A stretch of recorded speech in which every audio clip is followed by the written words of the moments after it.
I sat alone in my small apartment, staring at the Father's Day card Emma had mailed me, when the doorbell rang. There stood Jackson, my millionaire son, holding an expensive bottle of scotch. After 20 minutes of strained conversation, he finally asked what he came for. "Dad, are you happy with the $8,000 Emma sends you every month?" His eyes watched me carefully. I hesitated, fingers trembling slightly.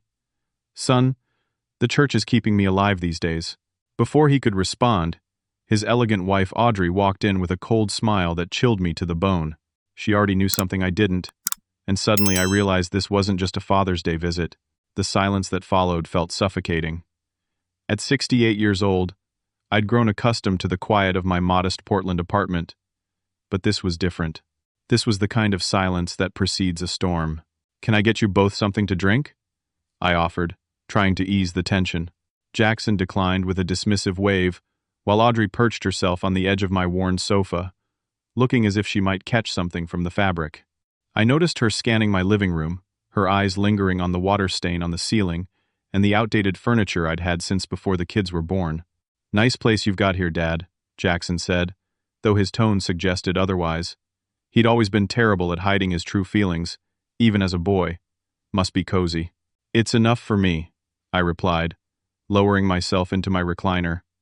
The springs creaked beneath me, another reminder of how different our lives had become.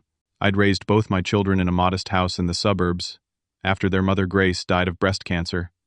She'd been gone 20 years now, taken from us when Emma was 16 and Jackson was 19. Those were difficult years, working 2 jobs to keep us afloat and trying to be present for 2 grieving teenagers who needed their father. Emma had always been the practical one. She'd worked hard in school, earned scholarships, and eventually became a pediatrician.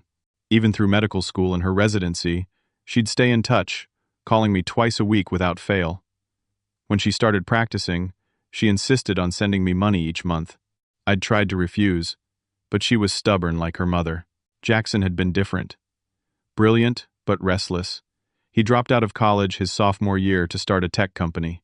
I'd been worried sick, but to everyone's surprise, especially mine, his venture took off. Within 5 years, he was worth millions. His success changed him. Our calls became less frequent, then stopped altogether. This recent reconnection had only begun 3 months ago, and each visit felt like navigating a minefield. Audrey cleared her throat. "Diamond, we need to discuss something important." The way she said my name always made me feel like she was addressing a servant rather than her father-in-law. In the 8 years she'd been married to my son, she'd made it clear she thought I was beneath them. "We've been worried about Emma," Jackson continued, setting his untouched glass of water on the coffee table. "About the money she sends you. Your sister is very generous," I said carefully. "I've told her many times, she doesn't need to help me." "But she does help you, doesn't she?" Audrey interjected. $8,000 every month. That's quite a sum. I'm grateful for her support, I admitted. Social Security doesn't stretch far these days. Jackson exchanged a look with his wife before reaching into the expensive leather briefcase he'd brought with him. He pulled out a manila folder and placed it on the coffee table between us. "Dad, I've had someone looking into your finances." The words hit me like a physical blow. "You did what?" "It's for your own good," Audrey said with faux concern. "We just want to make sure you're being taken care of properly." Jackson opened the folder, revealing bank statements and financial documents I recognized as mine. "You've been lying to us, Dad. You're not as poor as you claim to be."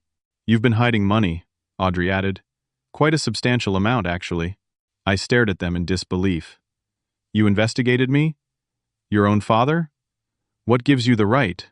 "Emma has a right to know where her money is going," Jackson replied coldly. "And it seems like it's not all going toward keeping you afloat. According to these records," he continued, pointing to a statement, "you've been making regular deposits into a separate account, nearly $6,000 each month. Care to explain that?" My heart pounded as I realized what they were implying. They thought I was hoarding Emma's money, taking advantage of her generosity. The truth was far more complicated. But as I looked at their accusing faces, I wondered if they'd even believe me. "This is absurd," I said, my voice shaking with anger and hurt. "You come into my home on Father's Day to accuse me of what exactly? Stealing from my own daughter?" Jackson stabbed his finger at the bank statements spread across my coffee table. The numbers don't lie, Dad. Emma sends you $8,000 every month thinking you're struggling to survive, but you're squirreling away 3/4 of it. That's fraud. You have no idea what you're talking about, I replied, trying to keep my composure. Then explain it, Audrey challenged, her perfectly manicured nails drumming against her designer purse. Explain why a man who claims to barely make ends meet has been transferring thousands of dollars to another account for years. I took a deep breath, weighing my options. There were promises I'd made, confidences I'd kept, but my own son was sitting here treating me like a criminal. When did you become so suspicious of me, Jackson? I asked quietly. When did your opinion of your father sink so low? A flicker of something guilt perhaps crossed his face before his expression hardened again. This isn't about my opinion. It's about facts.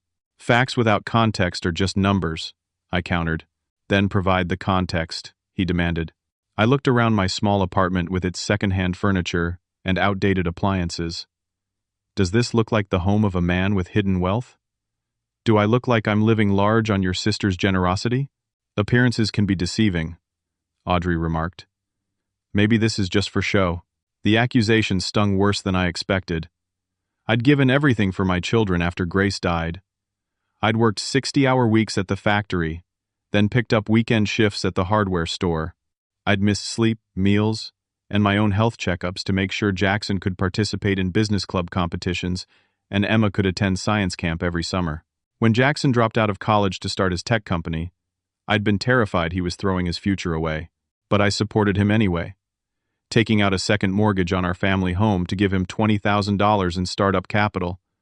Money I never saw again, even after his company took off. Money that eventually cost me that home when the housing market crashed and I couldn't keep up with the payments. Do you remember where you got the money to start Horizon Tech? I asked him pointedly. Jackson shifted uncomfortably. That was different. That was an investment. An investment you never paid back, I reminded him. I lost our family home because of that second mortgage, Jackson. Nobody forced you to take that mortgage, he countered defensively. And nobody asked you to play the martyr all these years either. Is that what you think I've been doing? Playing the martyr? The hurt in my voice was unmistakable. What my husband means, Audrey interjected smoothly, is that families help each other. You helped Jackson, and now Emma helps you. But honesty is important too, Diamond. And you haven't been honest about your finances. She reached into her designer handbag and pulled out a legal document, sliding it across the table toward me. What's this? I asked, though I had a sinking feeling I already knew. We're prepared to take legal action, she stated calmly, to recover the funds you've misappropriated from Emma. You're suing me? I could barely get the words out. Your own father? We're protecting Emma, Jackson insisted. She works hard for her money, and you've been manipulating her sympathies. I've never manipulated Emma or anyone else, I said, my voice rising. And I've certainly never lied to her about needing help. Then what's the money for? Jackson demanded. Why are you transferring thousands every month to another account if you're so desperate? I closed my eyes, feeling the weight of secrets I'd kept for years.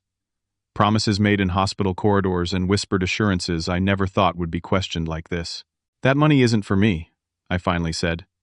It's never been for me, Audrey scoffed. Of course it's for you. Who else would it be for? I met my son's eyes directly. It's for your Aunt Susan. The mention of my sister's name seemed to catch Jackson off guard. Aunt Susan? We haven't seen her in years. What does she have to do with this? Everything, I answered simply. Aunt Susan? Jackson repeated, genuinely confused. What are you talking about? I sighed heavily, rubbing my temples where a headache was beginning to form. This wasn't how I'd planned to spend Father's Day, revealing family secrets under duress. Your Aunt Susan has early-onset dementia, I explained quietly. She was diagnosed 6 years ago, just after her 50th birthday. She needs specialized care now, and it's expensive. Medicare doesn't cover most of it. Jackson stared at me, clearly caught off guard. I had no idea. How would you? You haven't asked about her in years. You haven't asked about much of anything in my life. Audrey looked skeptical. This is very convenient, Diamond. Suddenly, there's a sick sister we've never heard about? You've met Susan twice, I reminded her, At your engagement party, and at your wedding. She was already showing early symptoms then, but we didn't have a diagnosis yet. I don't remember her, Audrey said dismissively. I do, Jackson said slowly. Tall woman, kind of quiet. She kept forgetting people's names at the reception. I nodded. That was the beginning. It got worse quickly after that. Why didn't you tell us? Jackson asked. When exactly should I have done that? During one of our non-existent conversations over the past 8 years? I couldn't keep the bitterness from my voice. Besides, Susan made me promise not to tell anyone, especially not you kids. She was embarrassed. Ashamed. She didn't want to be a burden. So Emma doesn't know either? Jackson asked. No. I promised Susan I wouldn't tell anyone. When Emma started sending money, it was right around the time Susan needed to move into an assisted living facility. The timing seemed like, I don't know, like fate or something. Like Grace was watching out for her sister-in-law from beyond. This is a very touching story, Audrey interrupted. But we need more than just your word. Do you have any proof? Medical records? Bills from this supposed facility? Her skepticism ignited something in me. After decades of putting my children first, sacrificing everything for them, I was being treated like a con artist in my own home. I don't need to prove anything to you, I said firmly. But if you insist, I can show you everything. The facility statements, Susan's medical records, the payments, everything. We'd like to see those, Audrey insisted. Fine, I agreed. But first, I want to know something. Why this sudden concern about Emma's money? She's a successful doctor. $8,000 a month isn't breaking her bank. Jackson and Audrey exchanged a look I couldn't quite decipher. We just want to make sure she's not being taken advantage of, Jackson said. But there was something in his voice that didn't ring true. I'd known this boy since the moment he came into the world. I'd taught him to ride a bike, helped him with his science projects, and held him through the night when his mother died. I knew when he was lying. Try again, I said. The truth this time. Before Jackson could respond, my phone rang. The screen lit up with Emma's name and picture. My beautiful daughter in her white doctor's coat, smiling brightly. Excuse me, I said, reaching for the phone. I should take this. Wait, Jackson said suddenly, his hand shooting out to stop me. But he was too late. I'd already answered. Emma, honey. What a nice surprise, I said, watching Jackson's face grow pale. Dad! Happy Father's Day. I was just calling to check if you got my card. I did, sweetheart. Thank you. It's lovely. Good. I was worried it might not arrive in time. Listen, I can't talk long. I'm between patients. But I wanted to hear your voice today. That means a lot. Actually, your brother and Audrey are here visiting. I watched Jackson squirm uncomfortably. Really? That's wonderful. I'm so glad you're not alone today. Can I say hi? I held the phone out to Jackson. Emma wants to speak with you. He took the phone reluctantly. Hey, Em. Yeah, we thought we'd surprise Dad. No, we haven't been here long. As he spoke, I noticed a strange tension in his voice. Emma must have noticed it too, because Jackson's responses became increasingly defensive. No, I didn't. That's not. Look, we can talk about this later, okay? He handed the phone back to me quickly. She has to go. I put the phone back to my ear. Emma? Her voice came through, confused and concerned. Dad, is everything okay there? Jackson sounds weird. And he said something about my money? What's going on? I glanced at Jackson and Audrey, who were both watching me intently. Everything's fine, sweetheart. We can talk more about it later. Dad, Emma's voice dropped lower. Has Jackson been saying something to you about the money I send? Because he called me last week asking all sorts of questions about it. My heart sank. What kinds of questions? He wanted to know how long I'd been sending it, how much exactly, if I knew what you were using it for. He implied you might be gambling with it, or something ridiculous like that. I told him it was none of his business. I felt the blood drain from my face as I finally understood what was happening. I see. I'm sorry, I have to go. Mrs. Peterson's baby has an ear infection. I'll call you tonight, okay? Love you, Dad. Love you too, sweetheart. I ended the call and set my phone down carefully, trying to control the fury building inside me. When I looked up at Jackson, he had the decency to look ashamed. You told Emma I was gambling away her money? My voice was deadly quiet. I never said that exactly, Jackson tried to explain. I just suggested that we didn't really know what you were doing with such large sums of cash. Why would you do that? I demanded. Why would you try to turn my daughter against me with lies? For the first time, Jackson looked genuinely uncomfortable. It's complicated, Dad. Then uncomplicated, I insisted. Now. Jackson ran a hand through his hair, a nervous gesture he'd had since childhood. My company. Horizon Tech. We've hit a rough patch. The new product line isn't performing as expected, and our investors are getting nervous. What does that have to do with Emma's money?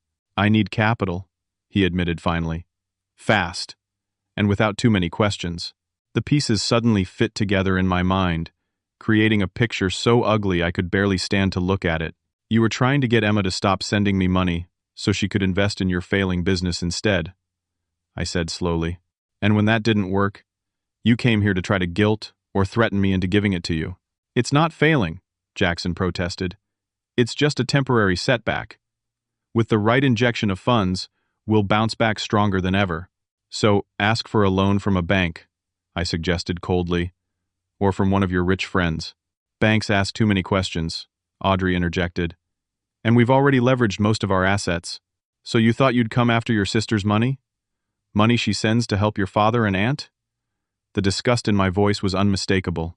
You don't understand the pressure we're under, Jackson said defensively. Oh, I understand pressure, I assured him. I understand working 2 jobs to feed your children after your wife dies. I understand losing your home to pay for your son's business.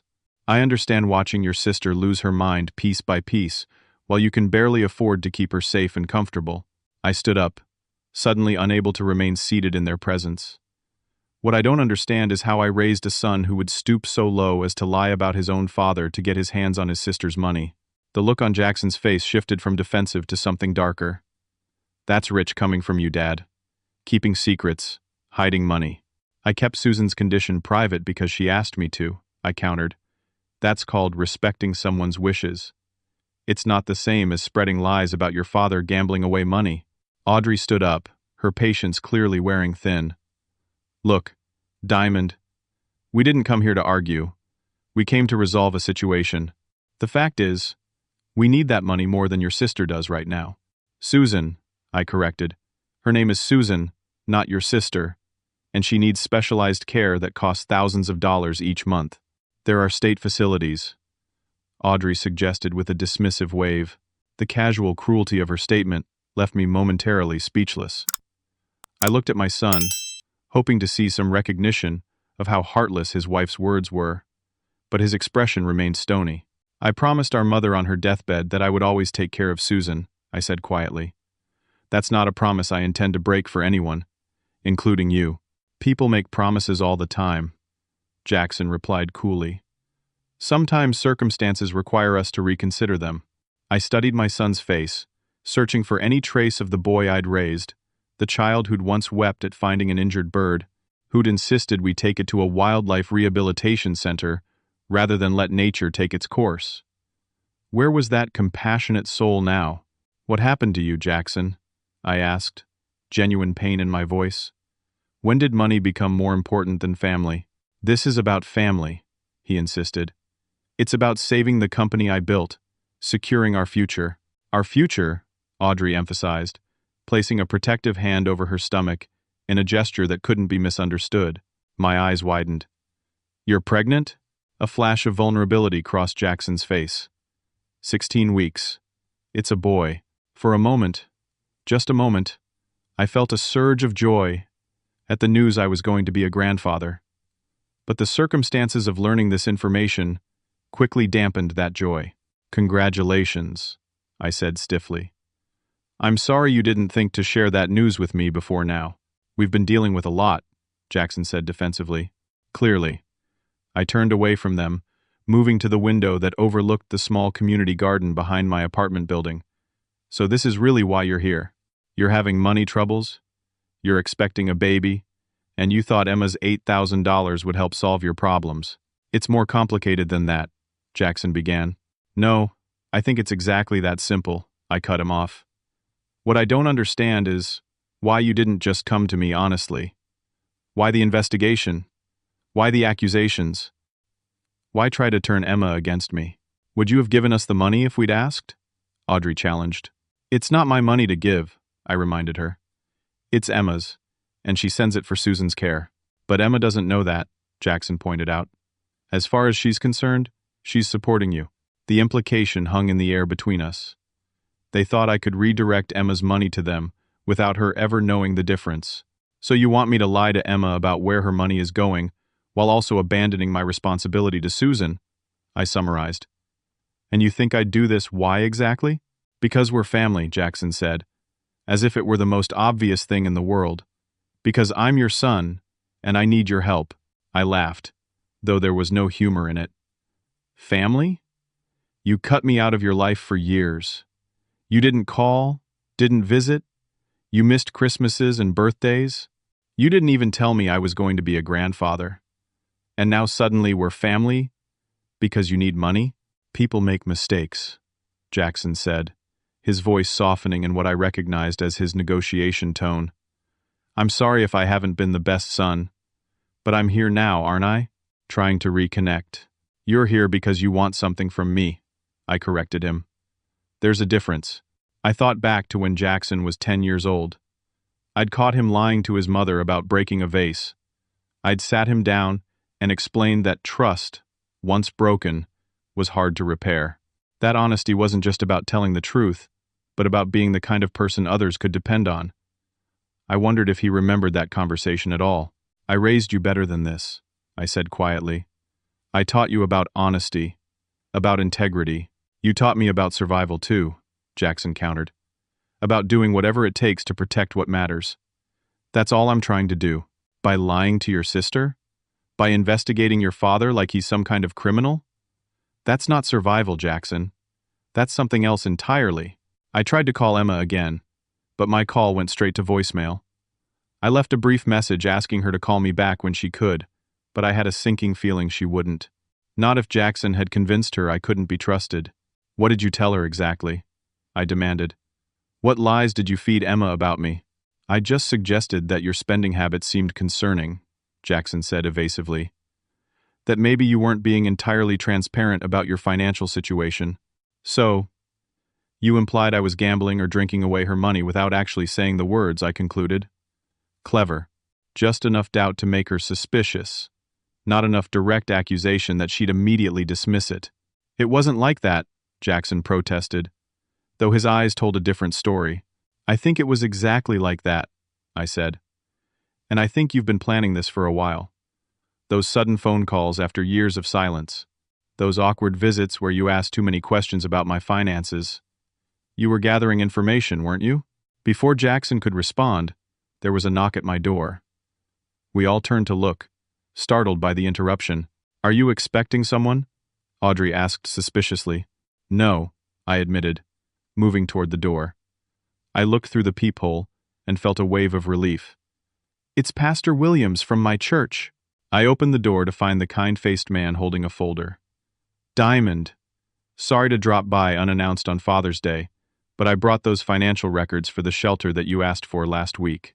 Pastor Williams, I greeted him, suddenly grateful for the interruption. Please, come in. My son and daughter-in-law are visiting. The pastor stepped inside, nodding politely to Jackson and Audrey before turning back to me. I don't want to interrupt your family time, but I thought you might want these before the board meeting tomorrow. He handed me the folder, and I saw Jackson eyeing it with interest. What's this about a shelter? He asked. Pastor Williams looked surprised. Your father hasn't told you? He's been instrumental in running our community homeless shelter for the past 4 years. In fact, the fundraiser he organized last month brought in over $15,000 for facility improvements. Jackson and Audrey exchanged confused glances. Fundraiser? Jackson repeated. The pastor nodded enthusiastically. Diamond is one of our most dedicated volunteers. He spends at least 20 hours a week at the shelter, plus he manages all the donations. We'd be lost without him, honestly. He turned to me, oblivious to the tension in the room. Those bank statements you requested are all in there, along with the donation records from the past 6 months. Everything's organized just the way you like it. I took the folder, aware that it contained exactly the evidence I needed to counter Jackson's accusations. "Thank you, Pastor. This is perfect timing." Pastor Williams seemed to finally notice the uncomfortable atmosphere in the room. "Is everything all right? I can come back another time if this isn't convenient." I gestured for him to stay. "Actually, your timing couldn't be better. My son and his wife have some questions about my finances that I think these documents might help answer." I placed the folder on the coffee table next to the financial records Jackson had brought. "Pastor, would you mind explaining to my son what these records show?" The pastor looked confused but willing to help. "Well, these are the donation records for our community outreach programs. As I mentioned, Diamond manages all the incoming funds before they're distributed to our various initiatives." He opened the folder, revealing bank statements and spreadsheets. "We keep detailed records of every donation, and Diamond insists on complete transparency. He's quite meticulous about it, actually." Jackson leaned forward, examining the documents. His brow furrowed as he compared them with his own paperwork. "These deposits," he said slowly, pointing to a series of transactions on my bank statement, "they match the withdrawals you've been making from your personal account." "Yes," I confirmed. "I collect donations throughout the month, deposit them in my account, and then transfer the funds to the church's account once we reach our target. It's more efficient that way." Pastor Williams nodded. "Diamond handles thousands of dollars in donations. In fact, he's personally responsible for raising nearly $70,000 last year alone." "But why use your personal account?" Audrey asked, her suspicion still evident. "Because many of our donors prefer to give cash," Pastor Williams explained. "And our church office is only open limited hours. Diamond makes himself available whenever people want to contribute. So the money you've been setting aside," Jackson said slowly, "it wasn't for yourself. It was donation money for the church." "Some of it," I acknowledged. "The rest, as I told you, goes to Susan's care." Pastor Williams looked at me sympathetically. "How is your sister doing? Any improvement with the new medication?" "Some good days, some bad," I replied. "The new facility is working out well, though." "I'm glad to hear it," the pastor said warmly. "The congregation continues to pray for her." Jackson sat back, looking genuinely confused. "You never mentioned any of this. The volunteer work? The fundraising? You never asked," I pointed out simply. "And the few times you visited in recent months, you seemed more interested in my bank statements than my actual life." Pastor Williams, sensing the tension, tactfully began gathering his papers. "I should be going. I don't want to intrude on your family time." "Before you go," I said, "would you mind explaining to my son and daughter-in-law what happened to the house I used to own? The one where Jackson and Emma grew up?" The pastor's expression grew solemn. "You lost it after taking out that second mortgage to help your son start his business. The payments became too much after the housing crisis, especially with your sister's initial medical bills." He turned to Jackson. "Your father never complained. Not once, even when he had to move into that tiny room above the hardware store. He was just proud that your company was taking off." Jackson had the grace to look ashamed. "I didn't realize," he began. "There's a lot you don't realize," I said quietly. Pastor Williams made his excuses and left, promising to see me at the shelter the following day. As the door closed behind him, the apartment fell into uncomfortable silence. Audrey was the first to speak. "Well, this is all very noble, Diamond, but it doesn't change the fact that Emma is sending you money under false pretenses." "Audrey," Jackson warned, but she continued. "She thinks she's supporting her father, not paying for her aunt's care or funding church projects." "My sister needs that care," I said firmly. "And I've never used a penny of Emma's money for anything but Susan's medical expenses." "You should have been honest with her," Jackson insisted. "Like you've been honest?" I challenged. "Telling her I'm misusing her money to get her to redirect it to you?" Before Jackson could respond, the doorbell rang again. This time when I checked, my heart nearly stopped. Standing in the hallway, looking slightly confused, was Susan, accompanied by her daytime caretaker, Marlene. I opened the door, genuinely surprised. "Susan? What are you doing here?" My sister smiled vaguely, her once sharp features now softened by her condition. At 56, she looked a decade older, her hair completely gray, her movements slow and deliberate. "Diamond," she said, her face lighting up with recognition. I remembered it's a special day. I wanted to surprise you. Marlene gave me an apologetic look. She was very insistent about coming to see you. She kept saying it was an important day, though she couldn't remember exactly what day it was. It's Father's Day, I explained, touched that some part of Susan had remembered, even if the details were fuzzy. Father's Day, Susan repeated, as if testing the words. But you're not a father. You're my brother. That's right, I agreed gently. But I am a father to Jackson and Emma. I stepped aside to let her enter. Come in, Susan. Jackson is here visiting. Susan shuffled into the apartment, Marlene keeping a supportive hand at her elbow. When she saw Jackson, she stopped, her brow furrowing with concentration. I know you, she said slowly. You're... The pain of watching her struggle for the name was visible on Jackson's face. This was the reality I'd been dealing with for years, the daily heartbreak of watching my vibrant, intelligent sister fade away piece by piece. I'm Jackson, he supplied gently. Diamond's son. Your nephew. Susan's face cleared. Jackson. Of course. You used to climb the apple tree in the backyard. You fell once and broke your arm. I drove you to the hospital. Jackson's eyes widened in surprise, both at her sudden clarity and the accuracy of her memory. That's right, Aunt Susan. I was 8 years old. Susan smiled triumphantly, pleased with herself for remembering.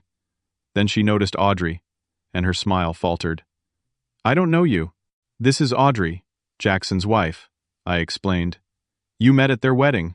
Susan nodded vaguely, already losing interest. She wandered over to the window, gazing out at the garden below.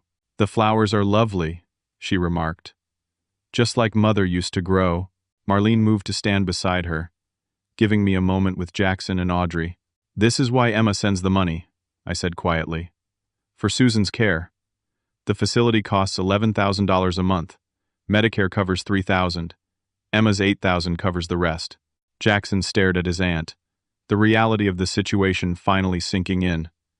Why didn't you tell us? We could have helped. How? I asked simply. You made it clear years ago that you wanted nothing to do with me or my problems, and Susan didn't want anyone to know, especially not you kids. She was always so proud of being the smart one, the successful one. This disease. It took everything from her. Her dignity, her independence, her memories. But still, Jackson insisted. We're family. Are we? I challenged. Because until a few months ago, I hadn't heard from you in years. And now I find out the only reason you reconnected was to get your hands on your sister's money. Audrey at least had the decency to look uncomfortable. She watched Susan with an expression I couldn't quite read. Pity, perhaps, or simply the uncomfortable recognition of a truth she'd preferred to ignore. Susan turned suddenly from the window. Is Emma coming? She asked brightly. I want to see Emma. Not today, I told her gently.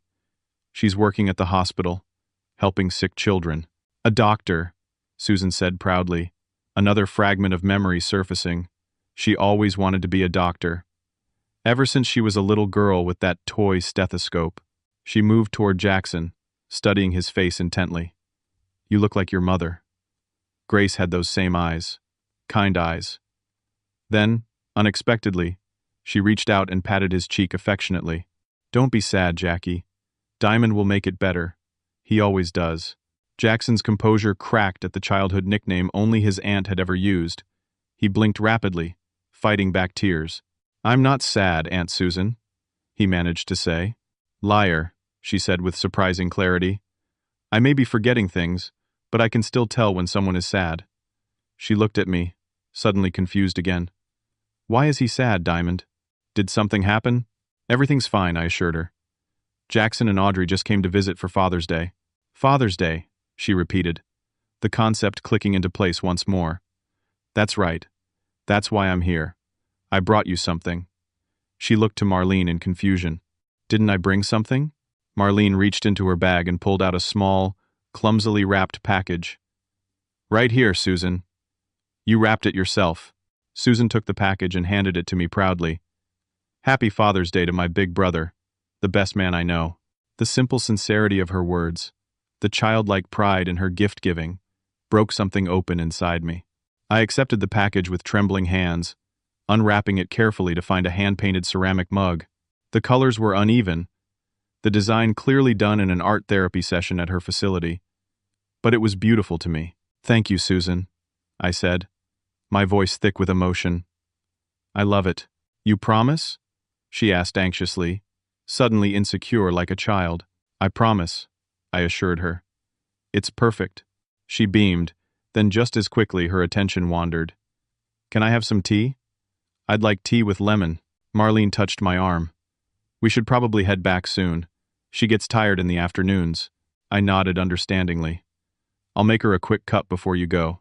As I moved to the kitchen, I could feel Jackson's eyes following me, seeing for the first time the reality of my daily life, the responsibilities and heartaches he'd never bothered to ask about. While I prepared Susan's tea, I could hear her chatting intermittently with Jackson and Audrey in the living room. Her conversation jumped erratically between past and present, sometimes mid-sentence. One moment, she'd be telling a story from our childhood, the next asking Jackson about a business meeting that had never happened. I returned with her tea, served in her favorite mug that I kept at my apartment just for her visits. Susan accepted it with a grateful smile, her hands shaking slightly as she brought it to her lips. "Perfect," she declared after the first sip. "You always remember how I like it." "Lemon and honey, no sugar," I confirmed. "Just like always." Jackson watched our interaction with new eyes, perhaps finally understanding the depth of care Susan required, the familiar routines and endless patience her condition demanded. Susan's gaze suddenly fixed on Audrey, becoming surprisingly lucid. "You're having a baby," she stated with certainty. Audrey's hand instinctively went to her stomach. "Yes," she admitted, caught off guard by Susan's perception. "A boy." Susan nodded as if this confirmed something important. "Family is everything," she said firmly. "When all else fades, family remains." Her eyes grew distant. "At least, I think that's true. Sometimes I can't remember." The raw vulnerability in her statement seemed to affect Audrey, whose cool demeanor softened slightly. She moved to sit beside Susan on the sofa. "It's true," she confirmed quietly. "Family is everything." Susan patted Audrey's hand, then looked up at me. "Diamond, did I take my medication today?" "I can't remember." Before I could answer, Marlene gently intervened. "Yes, Susan. You took it this morning with breakfast. I helped you." "That's right," Susan said, though it was clear she didn't actually remember. "You're very kind. I like you." Marlene smiled patiently. "I like you too, Susan." After Susan finished her tea, Marlene suggested it was time to head back to the facility. "She needs her afternoon rest, and the drive takes nearly an hour." I nodded, helping Susan to her feet. "I'll walk you down to the car." "I'll come too," Jackson said suddenly, surprising me. The four of us made our way down to the parking lot, Susan leaning heavily on my arm. Once she was settled in the passenger seat, she rolled down the window to say goodbye. "I had a lovely visit," she said cheerfully. "Let's do it again tomorrow." "Not tomorrow," I reminded her gently. "But I'll visit you on Wednesday like I always do." "Wednesday," she repeated, trying to commit it to memory. "Bring Emma next time." "I'll try," I promised, knowing that by tomorrow, she likely wouldn't remember today's visit or her request. As Marlene's car pulled away, Susan waved like an excited child. I waved back until they turned the corner and disappeared from view. Jackson stood beside me in silence for a long moment before finally speaking. "I had no idea it was this bad." "How could you?" I asked without rancor. "You haven't been around." We walked back to the apartment building slowly, the weight of the day's revelations hanging between us. "Has she been like this the whole time?" he asked. "Since her diagnosis?" "It was gradual at first," I explained. "Little things. Forgetting appointments, putting her keys in the refrigerator, getting lost in familiar places." I sighed heavily. "But the last 2 years have been much worse. Some days she doesn't recognize me at all." "And you've been handling this alone? Why didn't you reach out?" "To whom, Jackson? You made it pretty clear you wanted nothing to do with me. And I promised Susan I wouldn't tell the kids. She was adamant about that." "Still," he persisted, "this is too much for one person to handle." "We do what we have to do for family," I said simply. When we returned to the apartment, Audrey was sitting stiffly on the sofa, scrolling through her phone. She looked up as we entered. "Everything okay?" she asked. Jackson nodded, moving to sit beside his wife. He took her hand in his expression serious. "We need to talk." For the first time that day, I saw something shift in my son's demeanor. A humbling, a softening around the edges of his corporate armor. "Dad," he began, his voice thick with emotion, "I owe you an apology. Several, actually." "Jackson," Audrey cautioned, but he shook his head. "No, Audrey. He deserves the truth." He turned back to me. "The business is in trouble. Serious trouble. We've overextended, and our latest product line has significant flaws that we hid from investors." "Jackson!" Audrey's voice was sharp with alarm. "You shouldn't." "He deserves to know why we came here today," Jackson interrupted. "Why we've been acting this way." I sat down across from them, sensing that whatever was coming wasn't going to be easy to hear. "I'm listening," I said. Jackson took a deep breath. "We're facing potential bankruptcy, possibly even legal action from our investors. I've been desperate for capital to fix the product issues before the next shareholder meeting. That's why you suddenly reappeared in my life," I concluded, the final pieces falling into place to get to Emma's money. Jackson had the grace to look ashamed. "Yes. I thought if I could convince Emma that you didn't really need her support, she might invest in Horizon instead. And when that didn't work, you decided to come directly to me," I added, with accusations and threats. "I was desperate," he admitted. "I still am. But that's no excuse for how I've treated you, for the things I said to Emma about you." Audrey looked torn between anger at her husband's confession and relief at having the truth finally spoken aloud. "What exactly did you tell Emma?" I asked, needing to know the full extent of the damage. Jackson winced. "I suggested that you might be hiding money, that you might have gambling issues. I told her I was worried about your spending habits. And did she believe you?" "Not really," he admitted. "She defended you pretty strongly. Said you'd always been careful with money, that you'd never gamble away what she sent."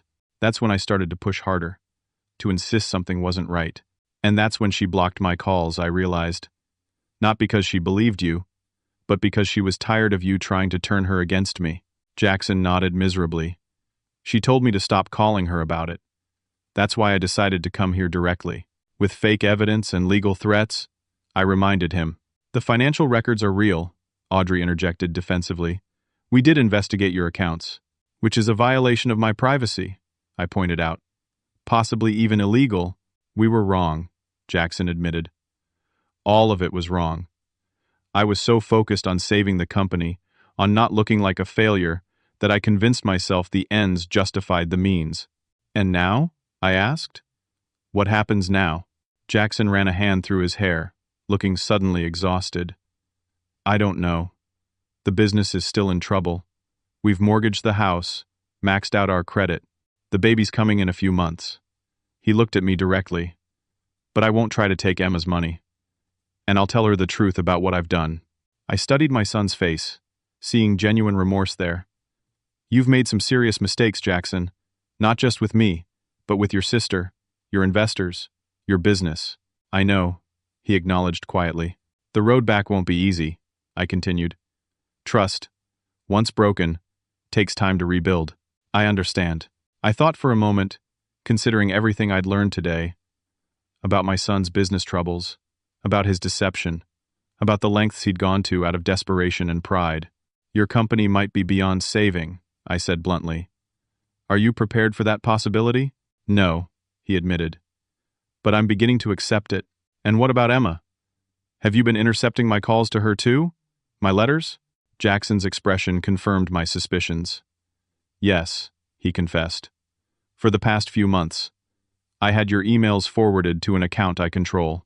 The depth of his deception stunned me anew. "So she hasn't been ignoring me.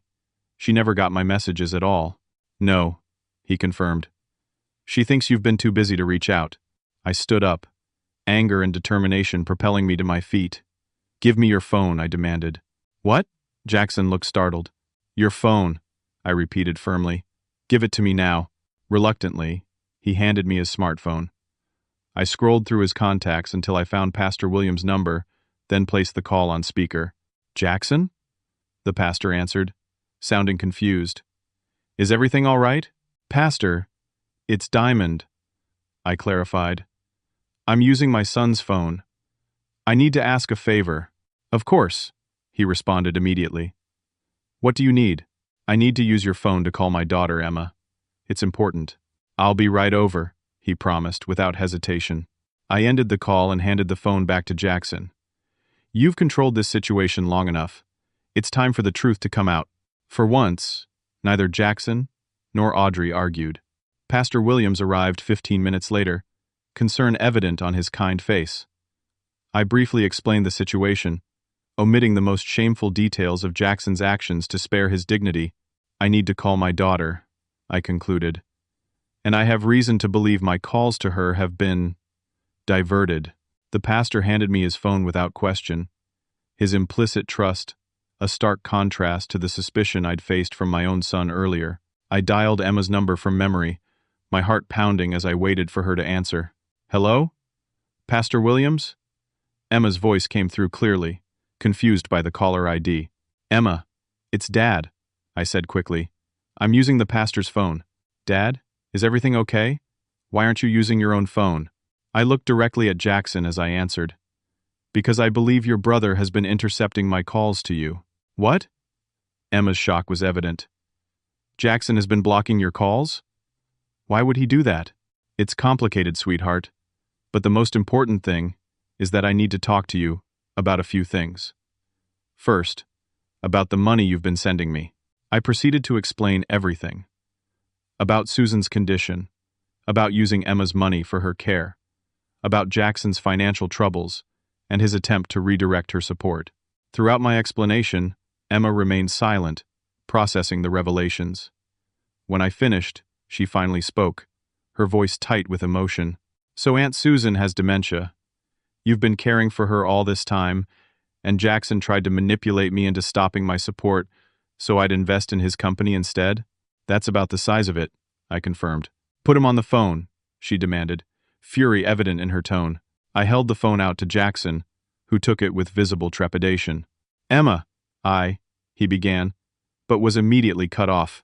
Even from several feet away, I could hear my daughter's voice, sharp with anger and disappointment. Jackson winced, offering occasional attempts at explanation that were swiftly rebuffed. After several minutes, his shoulders slumped in defeat. You're right, he said finally. All of it. I'm sorry, Em. I was desperate and selfish and... Yes, I know that's not an excuse. Another pause. Yes, I'll make it right. I promise. When he handed the phone back to me, he looked thoroughly chastened. Dad? Emma's voice had softened. Is the pastor still there? Yes, I confirmed. He's right here. Good. I want to make arrangements to visit next weekend. Both you and Aunt Susan, and I want Pastor Williams to help coordinate so there are no more communication issues. I'd like that very much, I told her, relief washing over me. And Dad? I wish you'd told me about Aunt Susan. I'm a doctor. I could have helped navigate her care, maybe even found better treatment options. I know, sweetheart. I was just trying to respect her wishes. She was so adamant about keeping her condition private. Well, that ends now, Emma said firmly. We're going to face this as a family. After finalizing plans with Pastor Williams, I ended the call with a lighter heart than I'd felt in months. The truth was finally out, for better or worse. Jackson and Audrey remained on the sofa, subdued by the day's events. I studied them, seeing not the confident, polished couple who had arrived that morning, but two frightened people facing an uncertain future. What happens now? Jackson asked quietly.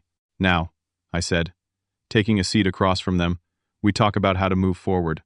All of us. The conversation that followed was one of the most honest we'd had in years. Jackson detailed the extent of his business troubles, the failed product line, the investor deception, the looming legal threats. Audrey spoke of her fears about the baby, about possibly losing their home, about starting over from nothing. I listened without judgment, recognizing the fear beneath their desperate actions. When they finished, I shared my own perspective. You've made serious mistakes, I told Jackson. Professionally and personally. There will be consequences, and they won't be easy to bear. He nodded, accepting this truth. But you're not alone, I continued. You have family, real family, not people you can manipulate for money, but people who will stand by you while you fix what you've broken. Why would you help me, after what I've done? Jackson asked, genuine bewilderment in his voice. Because that's what fathers do, I said simply. We don't give up on our children, even when they disappoint us. Especially when they disappoint us. Audrey wiped away tears, her composure finally cracking. We don't deserve your forgiveness. Probably not, I agreed. But forgiveness isn't about deserving. It's about choosing to move forward, instead of staying stuck in hurt and anger. We talked for hours, making plans and contingencies. Jackson would come clean to his investors about the product flaws. He would likely lose the company, but coming forward voluntarily might mitigate the legal consequences. They would sell their oversized house, move into something more modest. I would introduce Jackson to some contacts at the church who might have job opportunities that would utilize his skills without the pressures of running his own business. By the time they left that evening, something fundamental had shifted. The pretense was gone, replaced by a fragile but genuine connection that felt more real than anything we'd shared in years. The following weekend, Emma arrived as promised. Our reunion was tearful but healing. She accompanied me to visit Susan, bringing her medical expertise and compassion to bear on her aunt's condition. She arranged for consultations with specialists, researched clinical trials, and took over managing Susan's medical care with efficiency and love. When Jackson and Audrey joined us for dinner that Sunday, the tension was palpable at first. Emma was coldly civil, her anger at her brother's deception still fresh. But as the meal progressed, the shared concern for Susan and the genuine remorse, evident in Jackson's demeanor, gradually softened her stance. I'm still mad at you, she told him bluntly as we cleared the dishes. What you did was inexcusable. I know, he agreed quietly. But, she continued, you're still my brother, and that baby is my niece or nephew. Nephew, Audrey supplied softly. We're having a boy. Emma's expression softened slightly. Dad says you're selling your house. Jackson nodded. We close next month. We've found a small rental. Not far from here, actually. Good, Emma said decisively. That means you can help with Aunt Susan, too. She needs her family around her. It wasn't forgiveness. Not yet. But it was a beginning. Over the next 3 months, our family slowly rebuilt itself from the ground up. Jackson's company did indeed fold, but his voluntary disclosure to investors prevented criminal charges. He found work with a nonprofit organization that Pastor Williams recommended, using his technical skills for something more meaningful than chasing wealth. Audrey, humbled by our family's forgiveness, threw herself into preparing for the baby and assisting with Susan's care. The genuine affection that developed between her and my sister surprised us all, especially when Susan began to respond positively to Audrey's visits. Emma restructured her schedule to allow for regular trips home, bringing her medical knowledge and compassionate heart to bear on Susan's condition. Under her guidance, we found a new treatment protocol that seemed to slow the disease's progression, giving Susan more good days among the bad. As for me, I continued my work with the church and the shelter, now with the added joy of having my family involved. Jackson began volunteering his technical expertise, creating better systems for tracking donations and services. Emma offered free medical consultations to shelter residents once a month. The money from Emma now went directly to Susan's care, while Jackson helped me financially in more modest but meaningful ways, covering my utilities, restocking my pantry, replacing my ancient refrigerator when it finally gave out. On my 69th birthday, 3 months after that fateful Father's Day, my small apartment was filled with family. Emma was there, along with Jackson and a very pregnant Audrey. Susan was having one of her good days, lucid enough to participate in the celebration. Pastor Williams stopped by with a cake from the congregation. As I looked around at the people gathered in my modest living room, I realized that the true measure of wealth had nothing to do with bank accounts or business success. It was here, in these relationships. Damaged, healed, and stronger for having been tested. Jackson approached me as I was cutting the cake, a small wrapped package in his hand. "Happy birthday, Dad," he said. the term of endearment coming naturally now, where it had once been strained.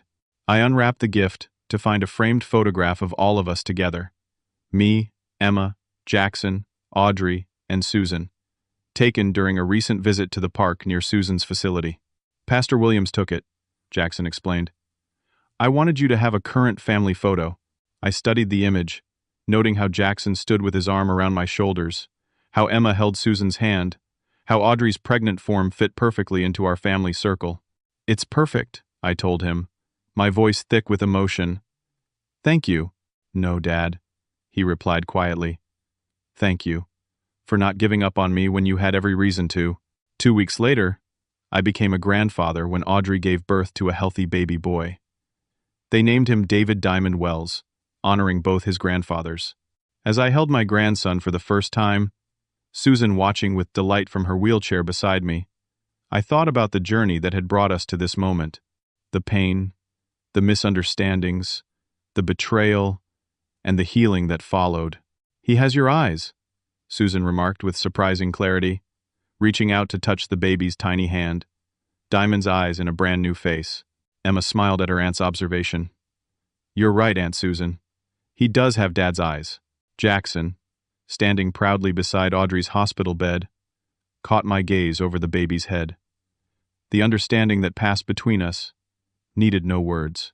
We had both learned the same lesson, though by very different paths. That true wealth isn't measured in dollars, but in the strength of the bonds we forge, the hurts we forgive, the love that remains when everything else is stripped away. In my nearly 7 decades of life, I'd known both material comfort and financial struggle. I'd experienced professional success and devastating failure. I'd felt the sharp pain of betrayal and the sweet relief of reconciliation. Through it all, I'd learned that the richest life is one filled not with possessions, but with people who know your faults and love you anyway. As I carefully passed my grandson back to his mother, I realized I was, at last, truly rich. Thank you for listening to my story. I hope it reminds you that family relationships, though sometimes painful and complicated, are worth fighting for. Have you ever experienced a betrayal that eventually led to healing and greater understanding? Please share your thoughts in the comments below. And if this story touched your heart, don't forget to like, subscribe, and share it with someone who might need to hear it. Wishing you all the richness of genuine connection in your lives.